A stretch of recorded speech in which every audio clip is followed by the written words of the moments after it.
नमस्कार मित्रों, S2 adviser में आपका एक बार फिर से स्वागत है।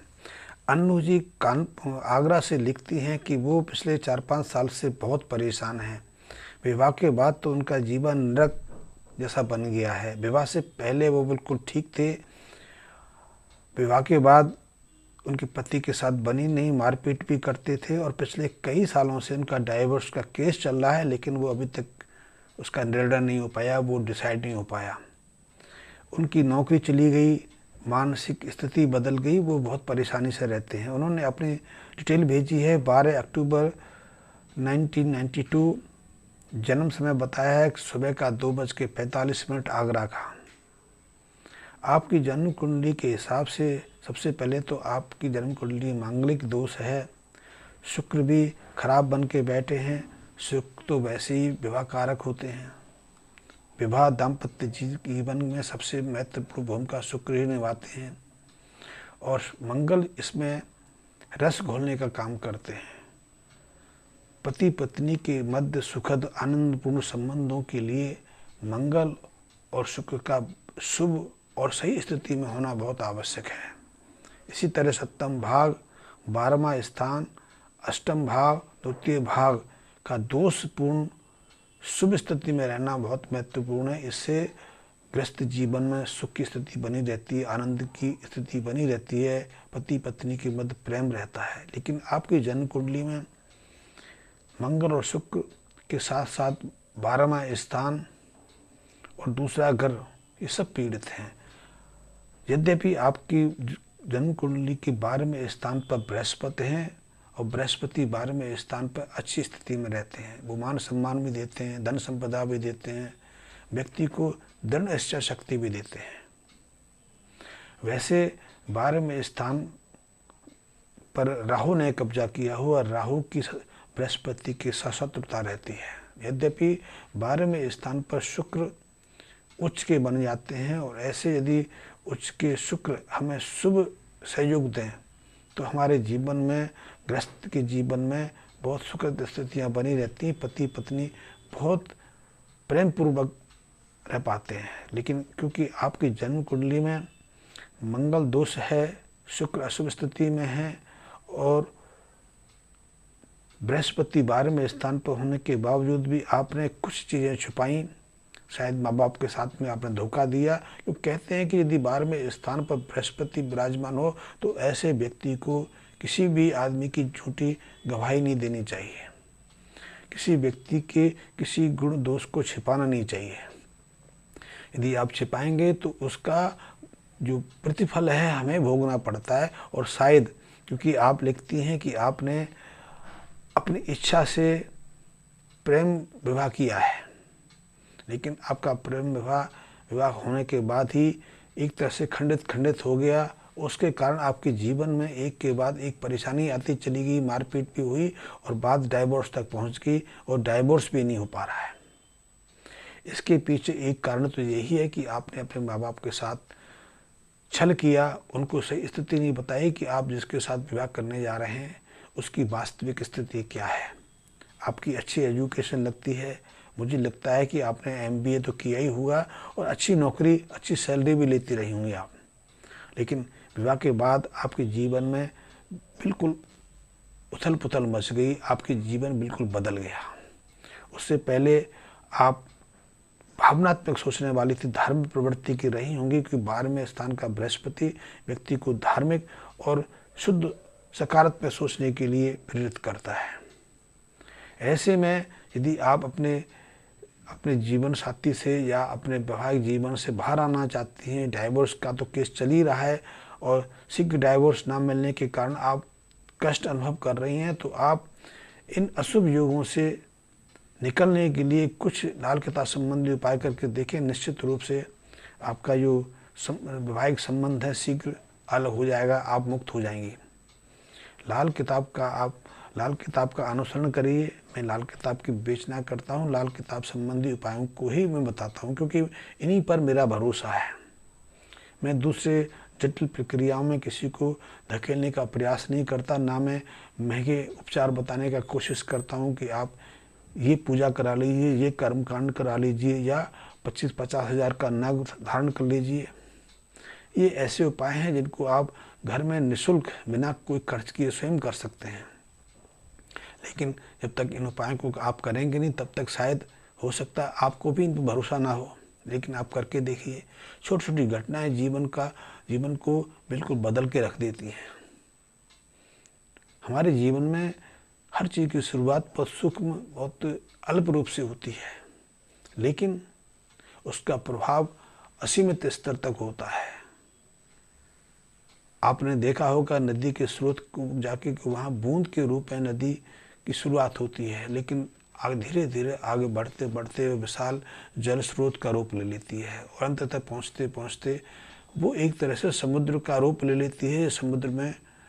समुद्र के अंदर मिल जाती है, एक सार हो जाती है। एक बूंद नदी का रूप कैसे संभव है? लेकिन यथार्थ तो यथार्थ है। तो मैं आपसे कहना चाहता हूँ कि लाल किताब के छोटे छोटे उपाय हैं, बेहद चमत्कारिक, बेहद असरकारक, और इनके माध्यम से आप सहजता से अपनी जटिल समस्याओं से बाहर आ सकते हैं। लेकिन मैं आपको उपायों के संबंध में कुछ बताऊं, उससे पहले मैं अपने मित्रों से कुछ कहना चाहूँगा, रिक्वेस्ट करना चाहूँगा कि मेरे बहुत सारे मित्र अभी भी वीडियो तो रेगुलर देखते हैं, बहुत मित्र मेरे को मैसेज भी भेजते हैं, मेरे कमेंट्स भी लिखते हैं, लेकिन बहुत लोगों ने अभी तक मेरे चैनल को सब्सक्राइब नहीं किया। आपका सब्सक्राइब करना मुझे प्रोत्साहित देता है। मुझे उससे कुछ मिलेगा नहीं, क्योंकि अभी मेरा वो संख्या पहुंची नहीं, और मिल भी जाए तो 1000-2000 में जीवन नहीं चलता। वैसे मुझे लगता भी नहीं कि देते भी हों, पर लेकिन आपके सब्सक्राइब करने से मुझे हौसला आता है, मुझे प्रोत्साहन आता है, और मैं आपके लिए उपयुक्त विषय चुनकर या आपकी समस्या के निराकरण का प्रयास करता हूँ।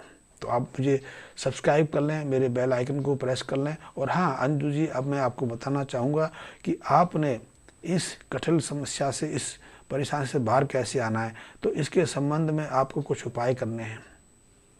इसके लिए सबसे पहले तो आप रात्रि जब सोती हैं तो अपने दाहिने सिराने एक कांसे के बर्तन में, कांसे के गिलास में जल और एक थैली में सौंफ भर के सोएं, और जल को आपने किसी कांटेदार वृक्ष जैसे कीकर आदि का वृक्ष होता है उस पर चढ़ा देना है।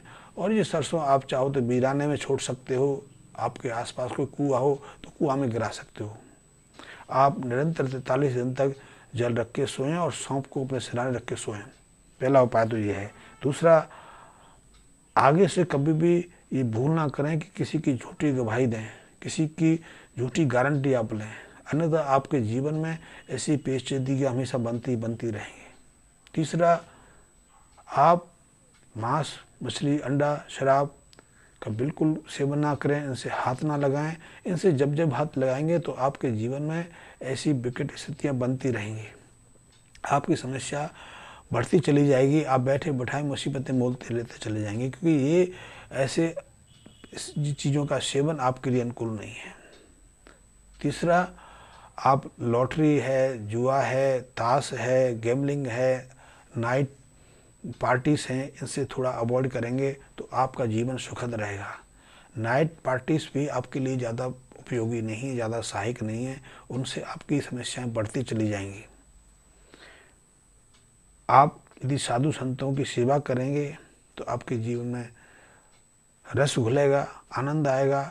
और हाँ, एक चीज़ और भी आपको ध्यान रखनी है कि आपने कोई माला या किसी तरह का ताबीज अपने गले में धारण नहीं करना।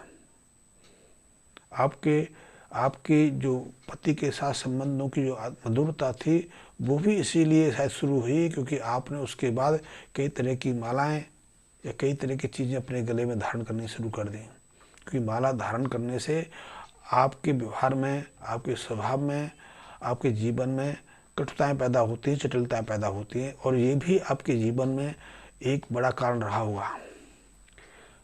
लेकिन इससे बाहर आने के लिए आप सबसे पहले तो कौवों और कुत्तों की सेवा करें। कौवों को आप यदि कौवों को खिलाना है तो आप मीठा दही दे सकते हैं। मीठे दही में मीठा करने के लिए आप देसी खांड का प्रयोग करना है, चीनी का प्रयोग नहीं करना। और कुत्तों को गुड़ की चाशनी से बनी हुई मीठी रोटी खिलानी है।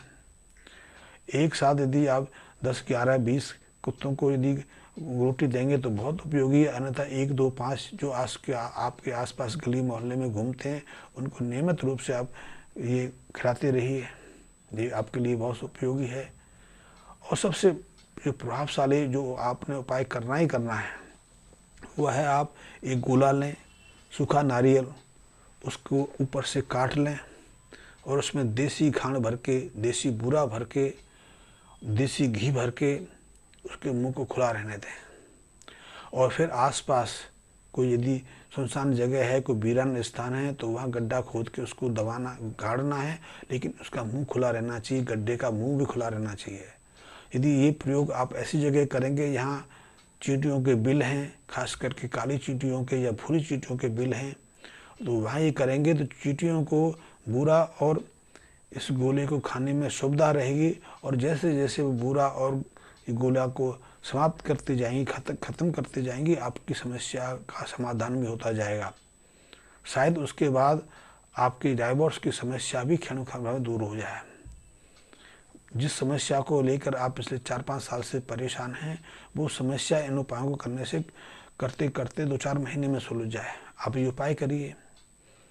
वैसे कुछ और भी उपाय हैं, उनके संबंध में आपको अलग से जानकारी दे दूंगा, चाहे तो आप फ़ोन से मेरे से जानकारी ले सकते हैं। आप ये उपाय करिए, निश्चित रूप से आपकी ज़िंदगी में सुख की वर्षा होगी, आनंद की वर्षा होगी। और आगे का जीवन जब भी आप दूसरा विवाह करना चाहें उसके बारे में मुझसे जानकारी ले लें, क्योंकि आगे कोई ऐसी कठिनाई, ऐसी परेशानी आपके जीवन में ना आए और उसके अनुकूल यदि कोई उपाय हैं तो मैं आपको बता सकूं। विवाह से पूर्व उनको उपाय कर लेने से आपके जीवन में शाश्वत सुख की वर्षा होती रहेगी। धन्यवाद।